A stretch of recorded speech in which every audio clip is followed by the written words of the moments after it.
ओम नमः शिवाय। आज हम आपको सुनाने जा रहे हैं शिव कथा में शिव से विवाह करने का अनुरोध। ब्रह्मा जी कहते हैं, हे नारद, देवताओं ने वहां पहुंचकर भगवान शिव को प्रणाम करके उनकी स्तुति की। वहां उपस्थित नंदीश्वर भगवान शिव से बोले, प्रभु, देवता और मुनि संकट में पड़कर आपकी शरण में आए हैं। सर्वेश्वर, आप उनका उद्धार करें। दयालु नंदी के इन वचनों को सुनकर भगवान शिव ने धीरे धीरे आंखें खोल दी। समाधि से विरत होकर परमज्ञानी परमात्मा भगवान शंकर देवताओं से बोले, हे ब्रह्मा जी, हे श्रीहरि विष्णु एवं अन्य देवताओं, आप सब यहाँ एक साथ क्यों आए हैं? आपके आने का क्या प्रयोजन है? आप सभी को साथ देखकर लगता है कि अवश्य ही कोई महत्वपूर्ण बात है। अतः आप मुझे उस बात से अवगत कराएं। भगवान शंकर के ये वचन सुनकर सभी देवताओं का भय पूर्णतः दूर हो गया और वे प्रसन्न होकर भगवान विष्णु को देखने लगे। तब श्रीहरि विष्णु सभी देवताओं का प्रतिनिधित्व करते हुए भगवान शिव से बोले, भगवान शंकर, तारकासुर नामक दानव ने हम सभी देवताओं को बहुत दुखी कर रखा है।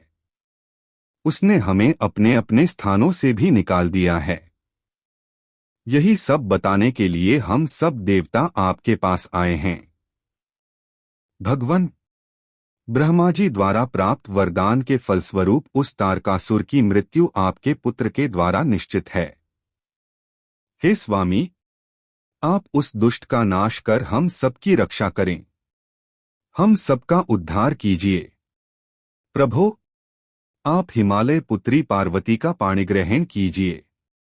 आपका विवाह ही हमारे कष्टों को दूर कर सकता है। आप भक्त वत्सल हैं। अपने भक्तों के दुखों को दूर करने के लिए आप देवी पार्वती से शीघ्र विवाह कर लीजिए। विष्णु जी के ये वचन सुनकर भगवान शिव बोले, देवताओं, यदि मैं आपके कहे अनुसार परम सुंदरी देवी पार्वती से विवाह कर लूं तो इस धरती पर सभी मनुष्य देवता और ऋषिमुनि कामी हो जाएंगे। तब वे परमार्थ पद पर नहीं चल सकेंगे। देवी दुर्गा अपने विवाह से कामदेव को पुनः जीवित कर देंगी। मैंने कामदेव को भस्म करके देवताओं के हित का ही कार्य किया था। सभी देव निष्काम भाव से उत्तम तपस्या कर रहे थे ताकि विशिष्ट प्रयोजन को पूर्ण कर सकें। कामदेव के न होने से सभी देवता निर्विकार होकर शांत भाव से समाधि में ध्यानमग्न होकर बैठ सकेंगे। काम से क्रोध होता है, क्रोध से मोह हो जाता है और मोह के फलस्वरूप तपस्या नष्ट हो जाती है। इसलिए मैं तो आप सबसे भी यही कहता हूं कि आप भी काम और क्रोध को त्याग कर तपस्या करें।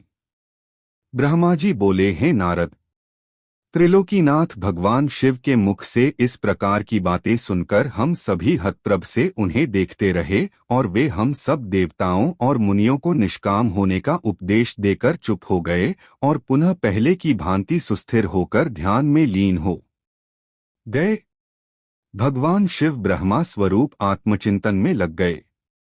श्रीहरि विष्णु सहित अन्य देवताओं ने जब परमेश्वर शिव को ध्यान में मग्न देखा तब सब देवता नंदीश्वर से कहने लगे, नंदीश्वर जी, हम अब क्या करें? हमें भगवान शिव को प्रसन्न करने का कोई मार्ग सुझाइए।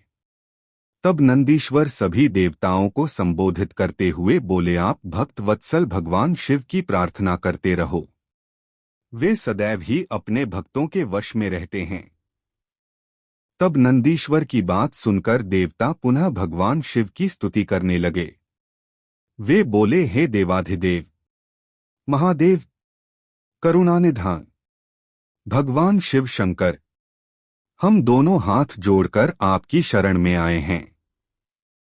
आप हम सबके सभी दुखों और कष्टों को दूर कीजिए और हम सबका उद्धार कीजिए। इस प्रकार देवताओं ने भगवान शिव की अनेकों बार स्तुति की। इसके बाद भी जब भगवान ने आंखें नहीं खोलीं तो सब देवता उनकी करुण स्वर में स्तुति करते हुए रोने लगे। तब श्रीहरि विष्णु मन ही मन भगवान शिव का स्मरण करने लगे और करुण स्वर में अपना निवेदन करने लगे। देवताओं, मेरे और श्रीहरि विष्णु के बार बार निवेदन करने पर भगवान शिव की तंद्रा टूटी और उन्होंने प्रसन्नतापूर्वक अपनी आंखें खोल दी। तब भगवान शिव बोले, तुम सब एक साथ यहाँ किस लिए आए हो? मुझे इससे अवगत कराओ। श्रीहरि विष्णु बोले, हे देवेश्वर, हे शिव शंकर, आप सर्वज्ञ हैं, सबके अंतर्यामी ईश्वर हैं। आप तो सब कुछ जानते हैं।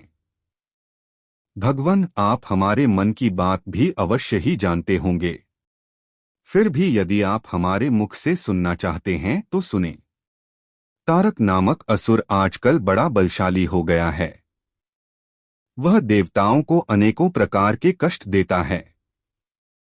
इसलिए हम सभी देवताओं ने देवी जगदम्बा से प्रार्थना कर उन्हें गिरिराज हिमालय की पुत्री पार्वती के रूप में अवतार ग्रहण कराया है। इसलिए ही हम बार बार आपकी प्रार्थना कर रहे हैं कि आप देवी पार्वती को पत्नी रूप में प्राप्त करें। ब्रह्मा जी के वरदान के अनुसार भगवान शिव और देवी पार्वती का पुत्र ही तारकासुर का वध कर हमें उसके आतंक से मुक्त करा सकता है। मुनिश्रेष्ठ नारद के उपदेश के अनुसार देवी पार्वती कठोर तपस्या कर रही हैं। उनकी तपस्या के तेज के प्रभाव से समस्त चराचर जगत संतप्त हो गया है। इसलिए हे भगवन, आप पार्वती को वरदान देने के लिए जाइए। हे प्रभु, देवताओं पर आए इस संकट और उनके दुखों को मिटाने के लिए आप देवी पार्वती पर अपनी कृपादृष्टि कीजिए। आपका विवाहोत्सव देखने के लिए हम सभी बहुत उत्साहित हैं। आथ प्रभु, आप शीघ्र ही विवाह बंधन में बंधकर हमारी इस इच्छा को भी पूरा करें। भगवन, आपने रति को जो वरदान प्रदान किया था उसके पूरा होने का भी अवसर आ गया है। आथ महेश्वरी, आप अपनी प्रतिज्ञा को शीघ्र ही पूरा करें। ब्रह्मा जी बोले, हे नारद, ऐसा कहकर और प्रणाम करके विष्णु जी और अन्य देवताओं ने पुनः शिवजी की स्तुति की। तत्पश्चात वे सब हाथ जोड़कर खड़े हो गए। तब उन्हें देखकर वेद मर्यादाओं के रक्षक भगवान शिव हंसकर बोले, हे हरे, हे विधे और हे देवताओं, मेरे अनुसार विवाह करना उचित कार्य नहीं है, क्योंकि विवाह मनुष्य को बांधकर रखने वाली बेड़ी है। जगत में अनेक कुरीतियां हैं। स्त्री का साथ उनमें से एक है।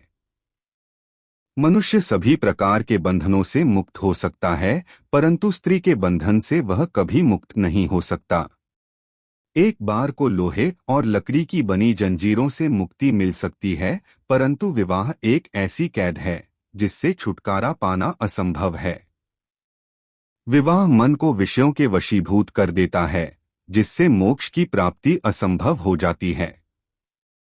मनुष्य यदि सुख की इच्छा रखता है तो उसे इन विषयों को त्याग देना चाहिए। विषयों को विष के समान माना जाता है।